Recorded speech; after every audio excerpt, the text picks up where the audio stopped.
నర్సరావుపేటలోని పాతూరులో వేంచేసి ఉన్న శ్రీ గంగా పార్వతి సమేత శ్రీ భీమలింగేశ్వర స్వామివారిని ఎమ్మెల్యే చదర్వాడ అరవిందబాబు, బీజేపీ నాయకులు రంగశెట్టి రామకృష్ణ, తెలుగుదేశం పార్టీ పట్టణాధ్యక్షులు Gattupalli Satyanarayana, chamber of commerce అధ్యక్షులు వనమ సాంబశివరావు తదితరులు అమ్మవారిని దర్శించుకున్నారు.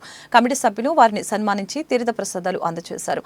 కార్యక్రమంలో ఆలయ కమిటీ సభ్యులు మద్ది అంజనాదేవి, కోట వెంకటేశ్వర్లు, కొత్తమాసు వెంకయ్య తదితరులు పాల్గొన్నారు. పాతూరు శివాలయం గంగా పార్వతి భీమలింగేశ్వర స్వామి టెంపుల్లో ఇవాళ ఈ కార్యక్రమాన్ని అమ్మవారిని దర్శించడం జరిగింది. ఈ కార్యక్రమానికి ఆలయ అధికారులు, పూజారులు, అదేవిధంగా ఆలయ కమిటీ సభ్యులందరూ కూడా ఈ కార్యక్రమాన్ని ఎంతో ఘనంగా చేస్తూ ఉన్నారు. దాదాపు 93 సంవత్సరాల నుంచి కూడా ఈ కార్యక్రమాన్ని, దసరా ఉత్సవాలను ఎంతో ఘనంగా చేస్తూ ఈ గుడి యొక్క ప్రాశస్త్యాన్ని పెంచుతున్న దేవాలయ సభ్యులు, కుటుంబ సభ్యులందరూ కూడా మరొకసారి ధన్యవాదాలు తెలియజేస్తున్నాను. ఇవాళ అమ్మవారు సరస్వతీదేవి అలంకారంలో మనకి దర్శనమిస్తా ఉన్నారు. నర్సరావుపేటలోని పాతూరులో వేంచేసిన శ్రీ గంగా పార్వతి సమేత భీమలింగేశ్వర స్వామి దేవస్థానం 93వ దసరా నవరాత్రులు విశేష పూజలతో ఘనంగా నిర్వహించడం జరుగుతుంది. మూలా నక్షత్రం ప్రత్యేకమైన రోజు. విద్యకి, విజ్ఞానానికి, వివేకానికి, వివేచనకి మూలం ఆమె.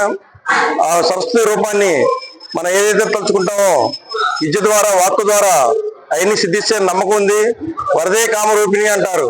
వరాలు ఇచ్చే దేవత, అన్ని రూపాల్లో కూడా చూడగల దేవత కాబట్టి ఆమె వరదే కామరూపిణి అంటారు. అటువంటి అమ్మవారిని ఈరోజు స్థానిక శాసనసభ్యులు డాక్టర్ చదలవాడ అరవిందబాబు గారు ఆలయ కమిటీ వారి ఆహ్వానం మేరకు దర్శించుకోవడం జరిగింది.